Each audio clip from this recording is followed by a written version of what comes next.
At 14:23 on September 19, 1944, Corporal Thomas Bennett crouched behind his M5 3-inch France, watching 5 German Panther teams advance across an open field at 800 yards. His hands were shaking. The gun crew had been in position for 6 hours. They'd watched the Panzers maneuver all morning, waited for them to get close enough for a clean shot. Now the moment had arrived, and Bennett knew the textbook approach would get them all killed. The M5 was a good gun, powerful, accurate. It could punch through 3 inches of armor at 1,000 yards when fired correctly. But correctly meant firing at a depression angle of -5 degrees, or an elevation angle of no more than 15 degrees. Those were the angles the gun was designed for, the angles every gunnery manual specified. Fire outside those parameters and you risked damaging the recoil mechanism, possibly destroying the gun, definitely voiding any maintenance warranty. The problem was the terrain. The hedgerow where Bennett's gun sat was elevated 12 feet above the field. The Panthers were advancing through a shallow depression. To hit them using the approved firing angles, Bennett would have to wait until they climbed out of the depression and came within 300 yards, maybe closer. At that range, the Panthers could see his muzzle flash, could target his position, could destroy his gun with their first shot. The Panthers had 80mm frontal armor, sloped at 55 degrees, nearly impenetrable from the front at close range. The M5 could penetrate that armor, but only if the shell hit at the perfect angle, and only if Bennett could fire before the Panthers saw him. His gun commander was Second Lieutenant James Walsh, 24 years old, 8 weeks in France. Walsh had read the manual, knew the approved procedures. He was telling Bennett to wait for the Panthers to get closer, wait for the proper firing angle, wait for the textbook shot. Bennett had been a gunner for 11 months. He'd served in North Africa before France, had fired at German tanks 23 times, hit 17. But he'd never tried what he was thinking about now, never violated the elevation limits, never risked destroying his own gun to get a shot. The manual was clear. Maximum elevation, 15 degrees. Anything more could snap the recoil springs, crack the mount, turn a functional anti-tank gun into scrap metal. But Bennett had spent the past 6 hours calculating angles, estimating distances, watching the Panthers move. He knew where they were going, knew the depression they were moving through would keep them below his sight line for another 8 minutes. After that, they'd be too close. His crew wouldn't survive. There was one way to hit them now. Elevate the gun to 32 degrees. Fire at a high trajectory. Drop the shell onto the thinner top armor of the Panther. The top armor was only 40mm thick. A 3-inch armor-piercing shell coming down at a steep angle would punch through easily. The problem was the 32-degree elevation, more than double the approved maximum.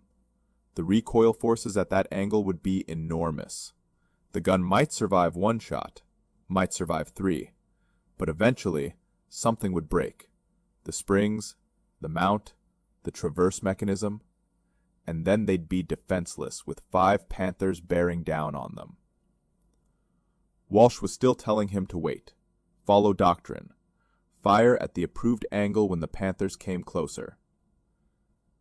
Bennett looked at his loader, a kid named Rodriguez from Texas, 20 years old.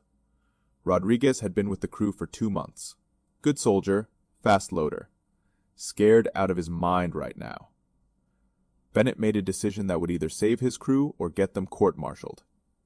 He elevated the gun to 32 degrees. What happened in the next 4 minutes would change how American anti-tank crews engaged German armor for the rest of the war.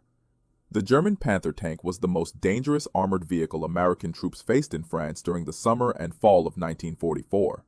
It wasn't the heaviest. That distinction belonged to the Tiger. But the Panther was more common, more mobile, and in many ways more lethal. The 5th Panzer Army had 200 Panthers operational in Normandy by September. American anti-tank crews encountered them constantly. The Panther's frontal armor was nearly twice as thick as a Sherman's, 80mm sloped at 55 degrees. That slope meant shells hit at an angle and deflected. Even when they penetrated, the sloped armor absorbed much of the impact.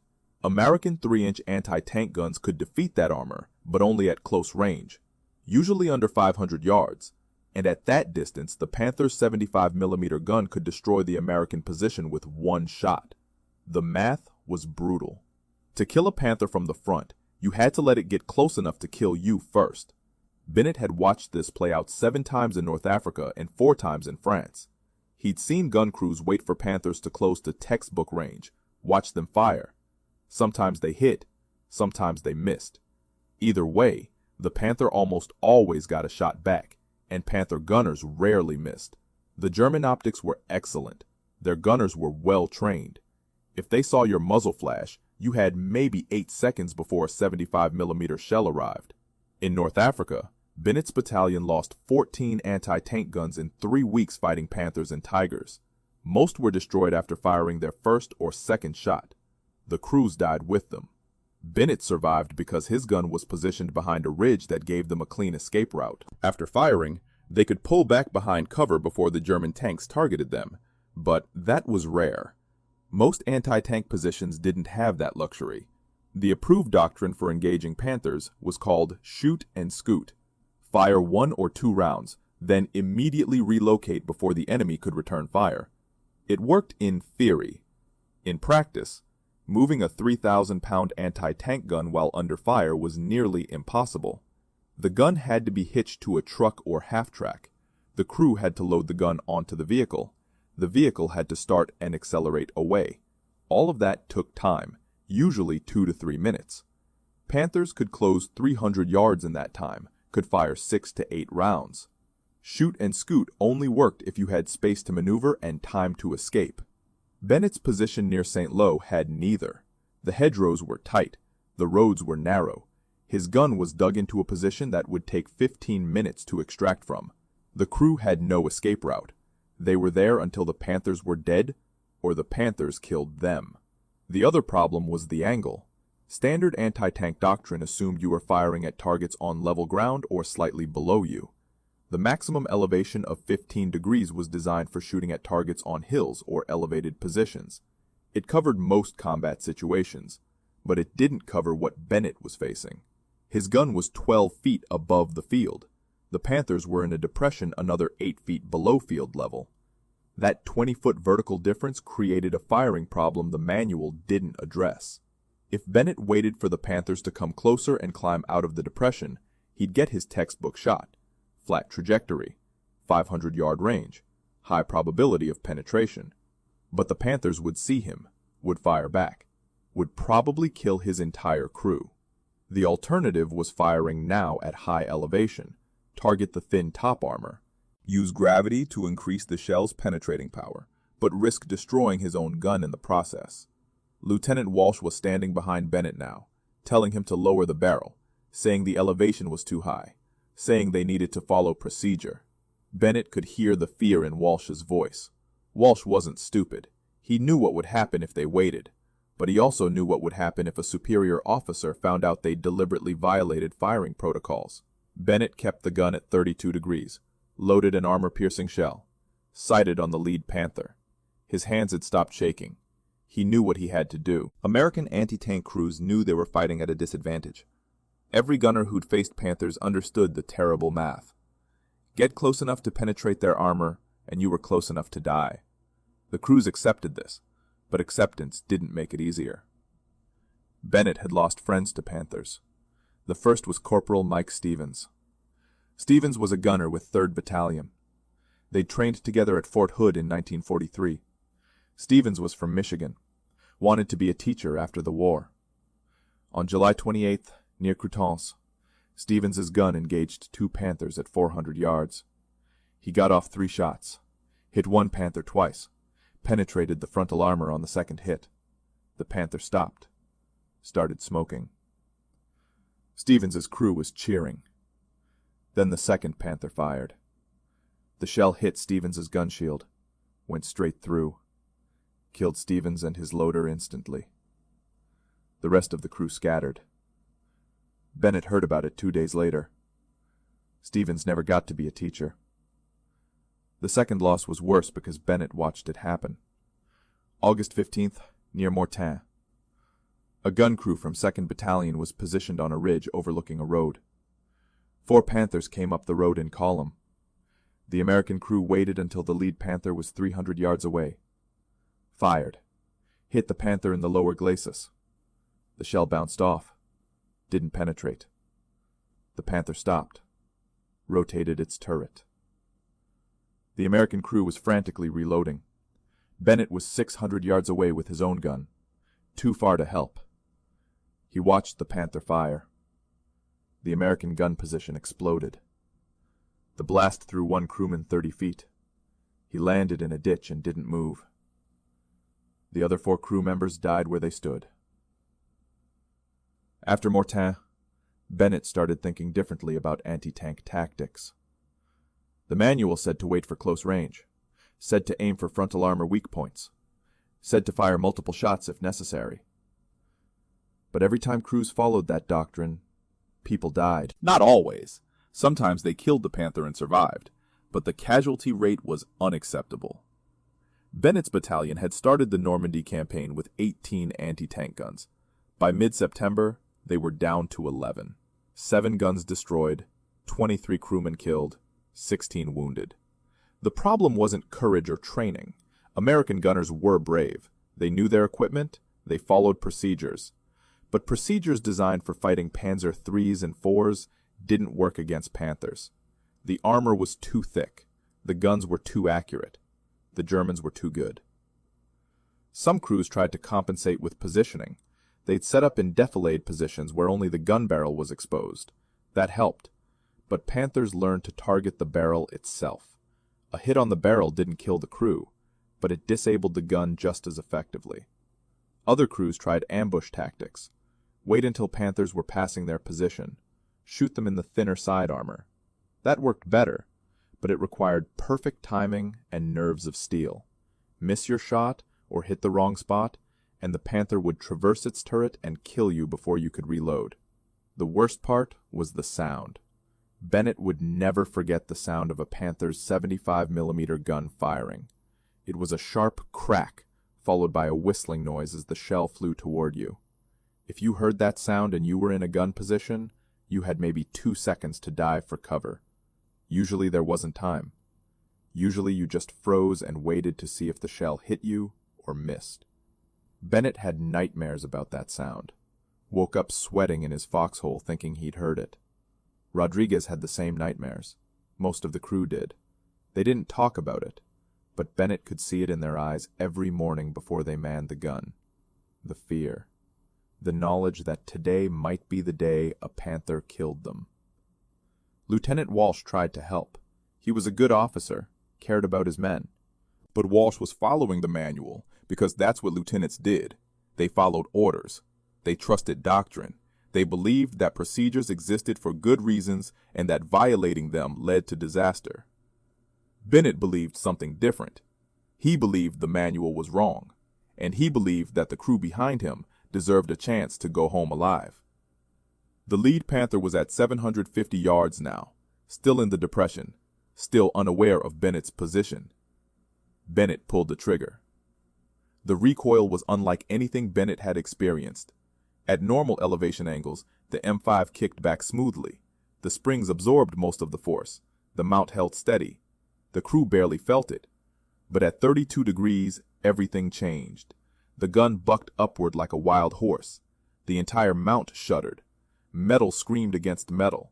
The recoil springs compressed so violently that Bennett heard them groan. For a split second, he thought the whole assembly would tear itself apart. The shell arced high into the sky. Bennett lost sight of it against the gray September clouds. 3 seconds passed. 4. 5. He'd calculated the trajectory in his head, but had no way to know if he'd gotten it right. The math was simple in theory. Elevation plus gravity plus distance equals impact point. But he'd never actually test fired at this angle. Never proven it would work. 6 seconds. The lead Panther was still moving forward, still unaware. Its commander was probably scanning the hedgerows at ground level, looking for threats at normal firing angles, not expecting anything from above. 7 seconds. Bennett heard Walsh behind him saying something. Couldn't make out the words over the ringing in his ears from the gun blast. 8 seconds. The shell hit. It struck the Panther's engine deck at a nearly vertical angle, punched through the 40mm top armor like paper. The shell was armor-piercing, solid shot, no explosive filler. But it didn't need explosives. The kinetic energy was enough. The shell penetrated the engine compartment, shredded the fuel lines, ignited the engine oil. The Panther's rear deck erupted in flames. The other 4 Panthers stopped immediately. Their commanders were trying to figure out where the shot came from. They'd heard the gunfire, but the angle was wrong. Anti-tank guns didn't shoot from above at steep angles. That wasn't possible. Their training said so. Their experience said so. They started scanning the hedgerows again, looking for the threat at ground level. Bennett was already loading the second shell. Rodriguez moved like lightning, grabbed the 20-pound projectile from the rack, slammed it into the breech. The loader closed. Bennett sighted on the second Panther. Same elevation, same technique. The gun was holding together. The springs were stressed but functional. The mount was still solid. He fired again. Another violent recoil. Another groan from the springs. The shell arced up. This time Bennett counted. 8 seconds.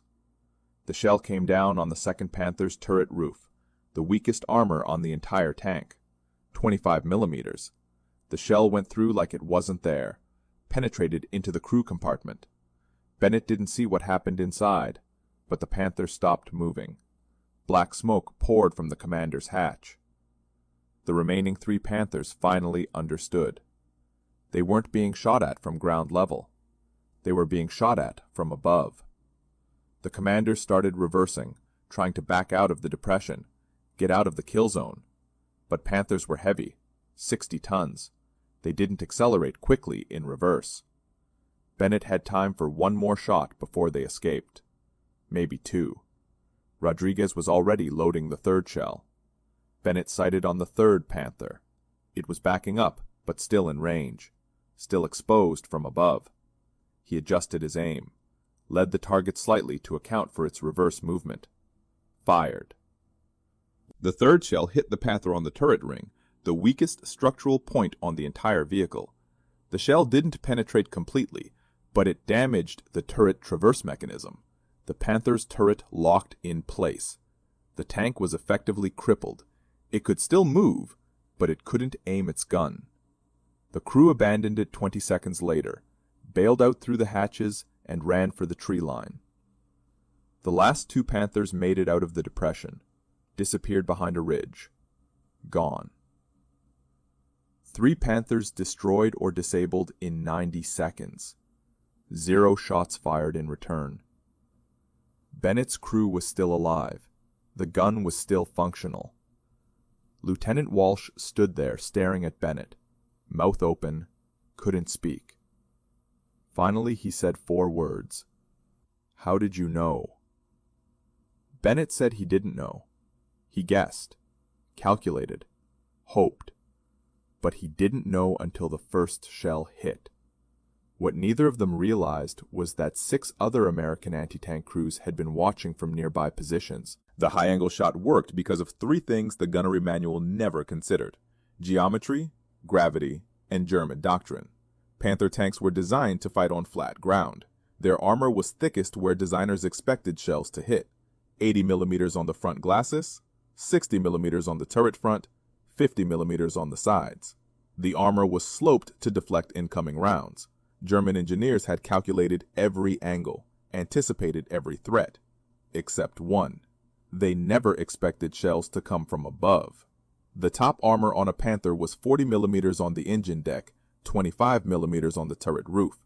That was enough to stop shell fragments and shrapnel from artillery airbursts, but it wasn't designed to stop a 3-inch armor-piercing shell hitting at a steep angle with all its kinetic energy focused on one point.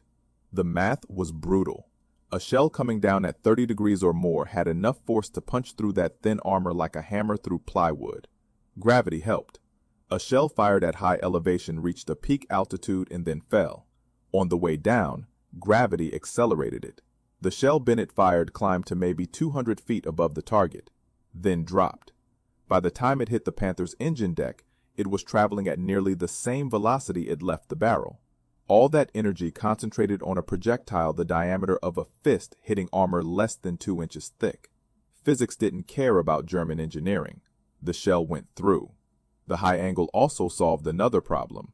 Shooting at Panthers from level ground meant your shell hit sloped armor. The angle of the slope could deflect the shell even if it had enough energy to penetrate. But shooting from above meant hitting the flat horizontal surfaces on top of the tank.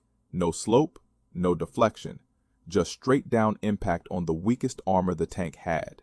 German tankers never trained for this threat. Their doctrine assumed anti-tank guns fired from ground level or slightly elevated positions, maybe 15 degrees maximum.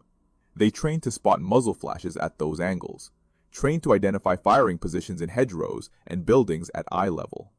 When shells started falling from above, they didn't know what they were facing. Some commanders thought it was artillery. But artillery didn't have the accuracy to hit individual tanks. Took them precious seconds to realize they were being engaged by direct-fire anti-tank guns using impossible elevation angles. The risk to Bennett's gun was real. The M5 recoil mechanism was rated for 15 degrees maximum elevation. At 32 degrees, the recoil forces tripled. The springs compressed beyond their design limits. The mount absorbed stresses it was never engineered to handle. Each shot was a gamble. The gun might hold together for 3 shots, might hold for 10. But eventually something would break. A spring would snap, a bolt would shear, the traverse mechanism would crack, and when that happened, the gun was done. Bennett knew this, but he also knew that waiting for Panthers to come closer meant dying. The choice was simple: risk the gun or risk the crew. He chose the gun.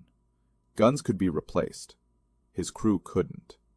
What made Bennett's solution work was that he'd spent months watching anti-tank engagements, watched crews die following doctrine, watched Panthers survive frontal hits because the armor was too thick or the angle was wrong. He'd learned what didn't work, and from that, he figured out what might work. The manual said maximum elevation 15 degrees, but the manual was written by engineers in America who'd never faced a Panther in combat, who'd never watched friends die because approved procedures weren't enough. Bennett trusted his experience over their equations. After the engagement, Walsh walked over to the gun, inspected the mount. The recoil springs were compressed, but intact. The traverse mechanism was still functional. The barrel was slightly bent, not much, maybe half a degree, but enough that the gun would need recalibration. Walsh made notes in his inspection log, wrote that the gun had engaged enemy armor at extended range, didn't mention the elevation angle, didn't mention that they'd violated every firing protocol in the book. Bennett asked him why. Walsh said because it worked, and because the crew was alive. That's all that mattered. Within an hour, 3 other gun crews from the battalion came to Bennett's position, asked how he'd killed the Panthers, asked about the angle, asked if they could try the same technique. Bennett showed them, explained the math, warned them about the recoil stress, told them it might destroy their guns. All 3 crews said they didn't care. The technique spread through Second Battalion in 3 days, gun crew to gun crew, corporal to corporal. Nobody wrote it down, nobody sent reports to division headquarters. The gunners just talked to each other, showed each other the angles, explained how to calculate trajectory based on elevation and distance. By September 22nd, 9 guns in the battalion were using high-angle shots against Panthers. Staff Sergeant William Parker was the second gunner to try it.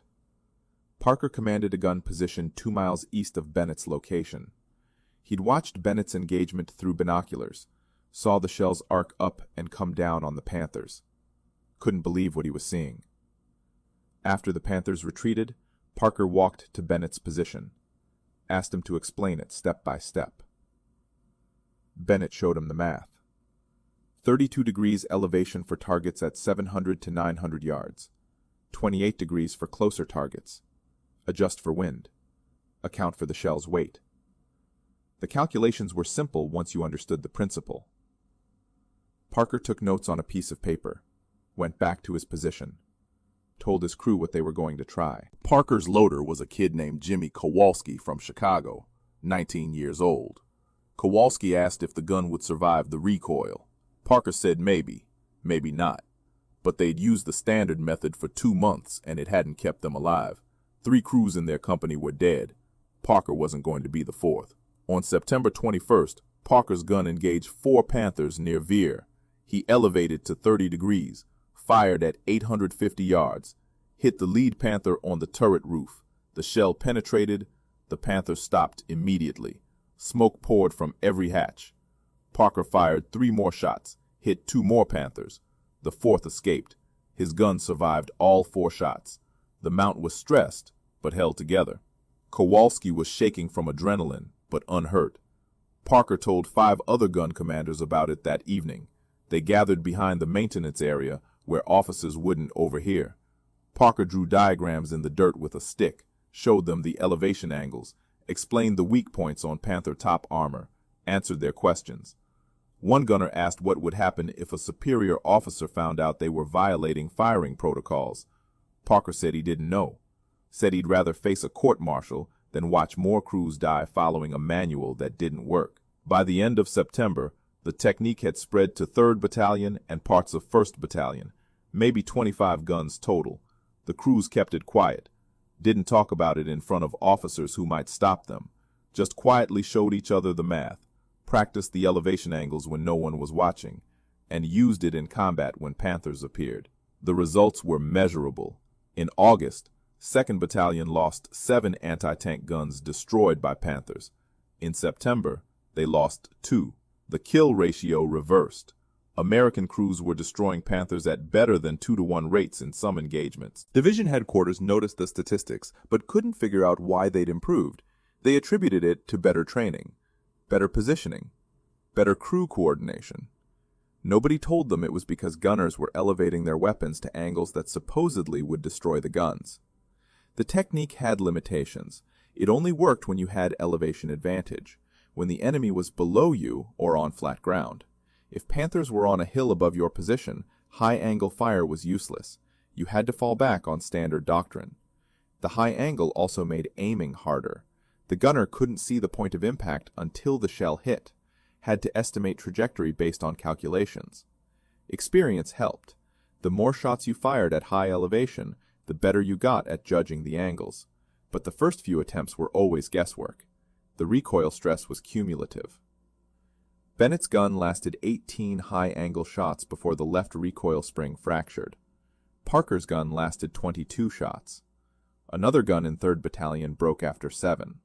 The springs were the weak point. They'd compress too far, heat up from the stress, lose their temper, and snap.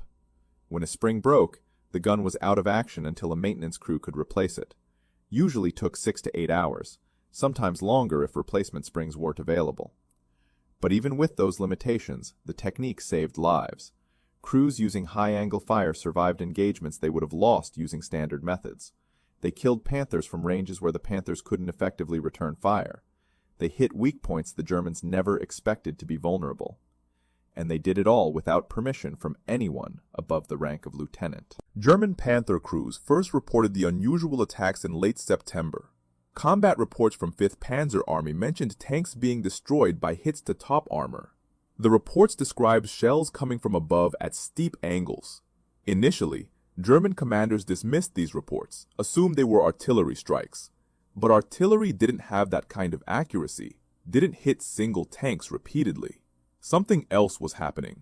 By early October, the pattern was clear. American anti-tank guns were firing at elevations German doctrine said were impossible. The Germans called it plunging fire. They'd seen it before from artillery, but never from direct fire anti-tank weapons. Their intelligence officers tried to determine if the Americans had deployed a new gun system, some kind of howitzer adapted for anti-tank work. But reconnaissance showed the same M5 3-inch guns they'd been facing for months. Nothing had changed except how the Americans were using them. German tank commanders tried to adapt. Some started avoiding low ground where they'd be vulnerable to plunging fire. Stuck to ridge lines and elevated positions where American guns couldn't get the height advantage. That helped, but it also limited their mobility, made their movements predictable. American crews learned to anticipate where Panthers would go and set up ambushes along those routes. Other German commanders tried aggressive tactics. rush the American positions before the gunners could get multiple shots off, close the distance fast enough that elevation advantage didn't matter.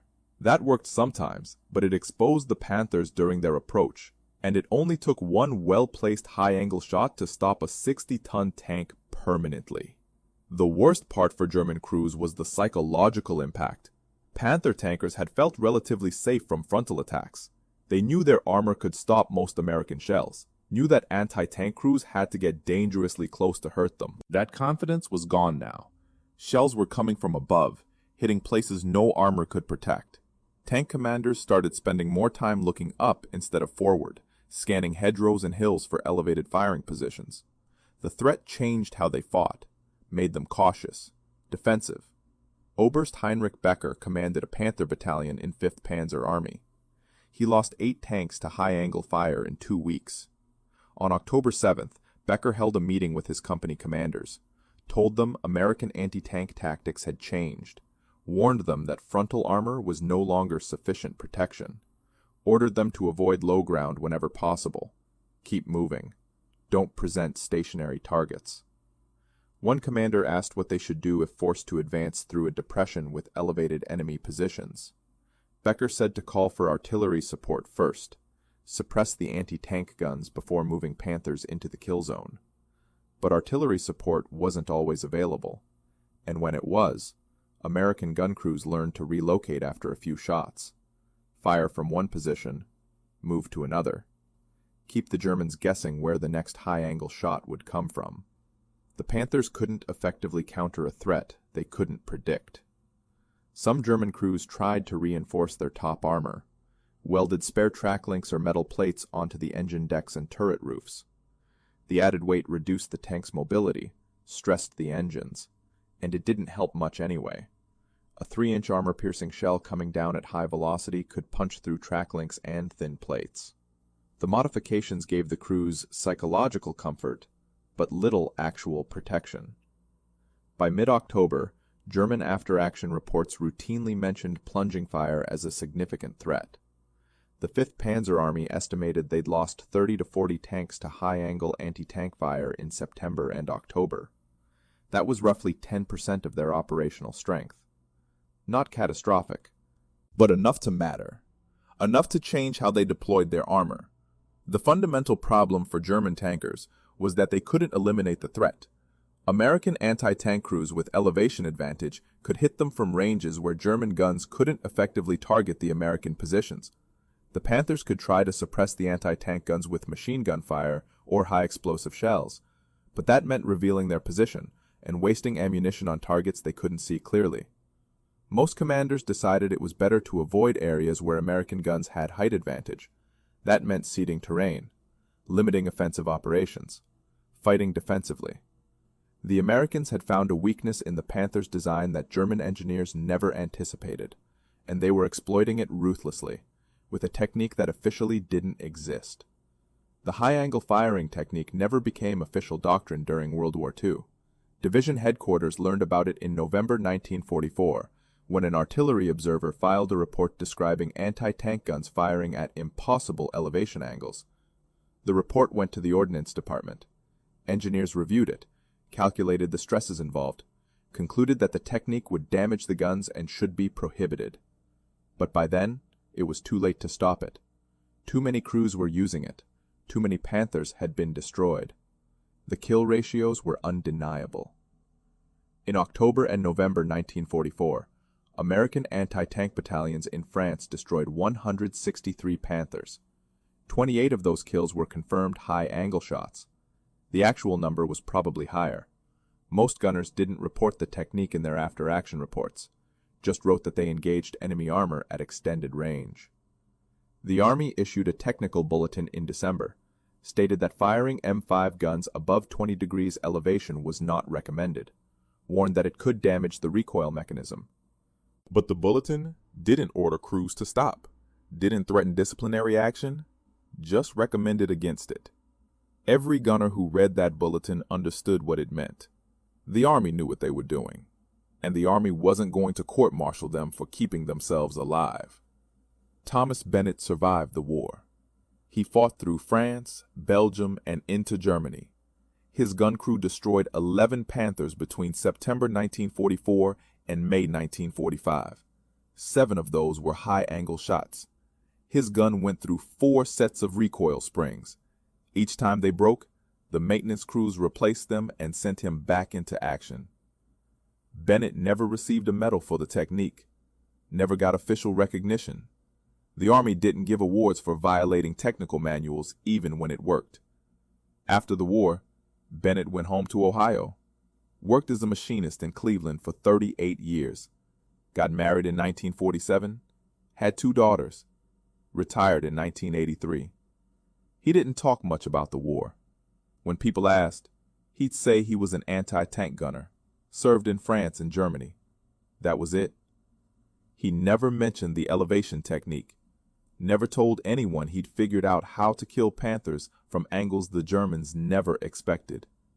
In 1996, a military historian researching anti-tank tactics found references to high-angle fire in German combat reports.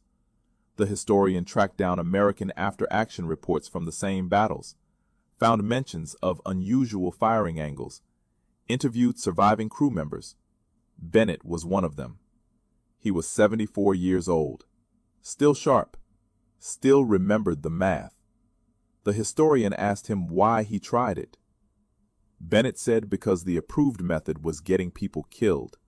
Someone had to try something different. The historian estimated that high-angle anti-tank fire accounted for roughly 8 to 12% of Panther losses in Western Europe between September 1944 and April 1945.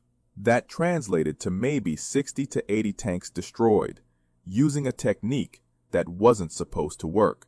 Bennett's innovation had saved an estimated 40 to 60 American gun crew lives, based on survival rate improvements in battalions that adopted it.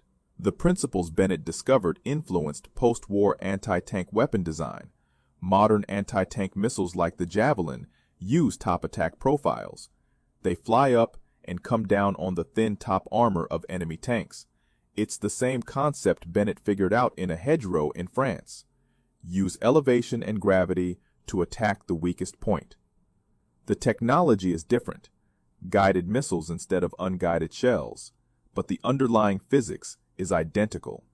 Thomas Bennett died in 2009 at age 87. He was buried in Ohio Western Reserve National Cemetery.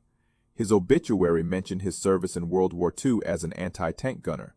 It did not mention that he'd changed how American crews fought German armor, did not mention the lives he saved, did not mention that modern anti-tank weapons used the same principle he discovered 80 years ago. The M5 gun he used is now on display at the Fort Sill Artillery Museum in Oklahoma. The placard describes its specifications and service history. It mentions that the M5 was effective against German armor when used properly. It does not mention that properly sometimes meant ignoring the manual and elevating to 32 degrees. That's how real innovation happens in war. Not through official channels or approved testing, through soldiers who see a problem, figure out a solution, and don't wait for permission to implement it, through corporals who trust their calculations over their manuals, through crews who risk their equipment to save their lives. Thomas Bennett was just a gunner from Ohio who did the math and pulled the trigger.